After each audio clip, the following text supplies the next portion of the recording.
हो, क्योंकि अलग अलग जगहों पर कार्तिक पूर्णिमा स्नान का जो महत्व है वो भी तस्वीर आप तक हम पहुंचा रहे हैं। इसके अलावा चंद्र ग्रहण से जुड़ी हुई जो मान्यता है वो तस्वीर भी आप तक हम पहुंचा रहे हैं। श्रेया, अभी आप जहां मौजूद हैं वहां किस तरह की तस्वीर है?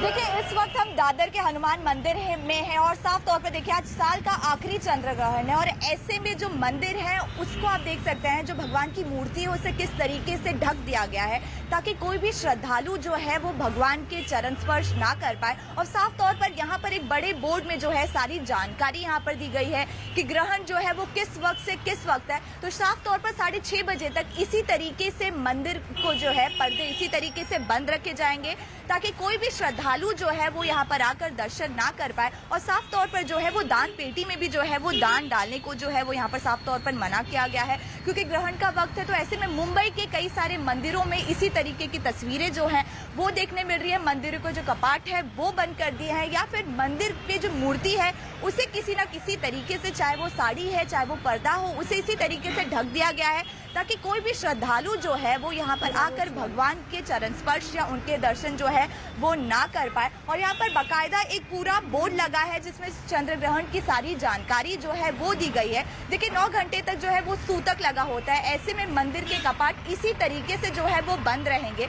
वहीं अगर हम चंद्र ग्रहण की बात करें तो मुंबई में चंद्र ग्रहण का समय जो है वो 6:01 से लेकर 6:19 तक है। तो इसी तरीके से शाम के 6:30 बजे हम आपके पास लौटते हैं और वहां की तस्वीरें भी देखेंगे। श्रेया के जरिए जानेंगे कि मुंबई के और कौन कौन से मंदिर के कपाट बंद कर दिए गए हैं चंद्र ग्रहण के दौरान।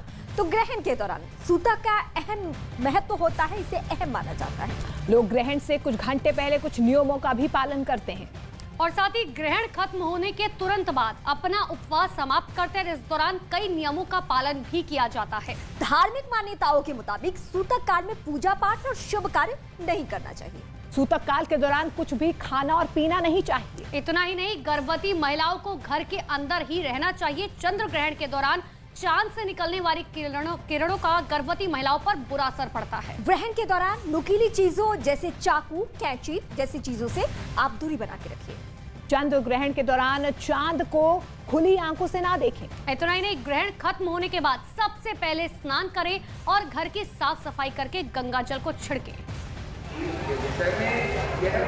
चंद्र ग्रहण का जो धार्मिक महत्व है वो भी हम आपको बता रहे हैं। और जैसा मैंने आपको कहा, धार्मिक मान्यता कोई भी भारतीय ऐसी नहीं है जिसका वैज्ञानिक महत्व ना हो। देखिए, चंद्रमा को मन का कारक कहा जाता है और यही वजह है वो जो हर रोज आप देखते हैं ना, चंद्रमा घट रहा है, चंद्रमा बढ़ रहा है, तो आप खुद भी अनुभूति इस बात की कर पाएंगे कि कभी आपकी मनस्थिति किसी तरह की रहती है और फिर किसी दूसरे वक्त में आपकी मनस्थिति बदल जाती है। तो इसीलिए जैसे चंद्रमा अपना रूप हर वक्त बदलता है, कुछ वही स्थिति मन की भी होती है। और आज जबकि चंद्रमा के ऊपर ग्रहण लगेगा तो ऐसे में ये मान्यता है, ये कहा जाता है कि जब ग्रहण लगता है तो बहुत सारी जो नेगेटिव शक्तियां हैं वो उस वक्त जागृत हो जाती हैं और जो मन है वो डावाडोल हो सकता है। और यही वजह है कि एकाग्रचित मन को करने के लिए, शक्तियों से परिपूर्ण करने के लिए यहाँ गंगा तट पर बड़ी संख्या में लोग मौजूद रहते हैं और वो गंगा स्नान करते हैं। अभी देखिए, मैं घाट के बिल्कुल किनारे तक पहुंच चुकी हूँ और यहाँ आप देख सकते हैं कि जो श्रद्धालु हैं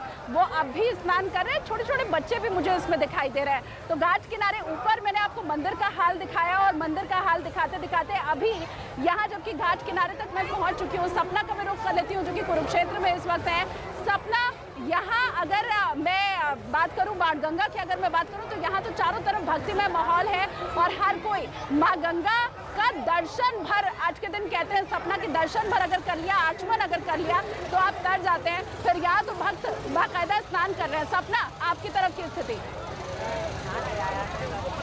बिल्कुल ठीक कहा शालिनी आपने, और ये मेरा और आपका भी सौभाग्य है कि ग्रहण जब लग रहा है तो आप गंगा के किनारे मौजूद हैं और मैं धर्मनगरी कुरुक्षेत्र में मौजूद हूँ, जहाँ पर गीता का ज्ञान श्री कृष्ण ने दिया, जहाँ से सृष्टि की रचना ब्रह्मा ने की। ये आपका और मेरा भी सौभाग्य है कि ग्रहण में हम भी अपनी और आपकी नकारात्मकता जो है, आसपास की जो वाइब्स हैं नेगेटिव, वो भी दूर कर पा रहे हैं। बिल्कुल ठीक आपने कहा, लेकिन एक सबसे बड़ी बात यह है कि जब आप ग्रहण कहते हैं तो आपके दिमाग में अचानक से डर भी आता है, उत्सुकता भी आती है, आप डर के माहौल में भी आ जाते हैं कि ग्रहण लग रहा है, आपको ये नहीं करना है, आपको वो नहीं करना है। लेकिन एक बड़ी बात ये भी है, ज्योतिषी भी कहते हैं, वैज्ञानिक भी कहते हैं कि जितना डरना है उतना ही अच्छा भी है। वो ऐसा इसलिए भी क्योंकि आप स्पिरिचुअलिटी से जुड़ जाते हैं, आप ध्यान लगाते हैं, आप मेडिटेट करते हैं, आप इस तरीके से स्नान करते हैं, आप दीपों को प्रवाहित करते हैं, तो ये तमाम काम आप चाहें बाकी दिन करें ना करें, लेकिन एक ग्रहण के दौरान आप ये सब करते हैं। राशियों पर फर्क पड़ता है, क्यों पड़ता है? क्योंकि ग्रहों की चाल बदलती है। जरा देखिए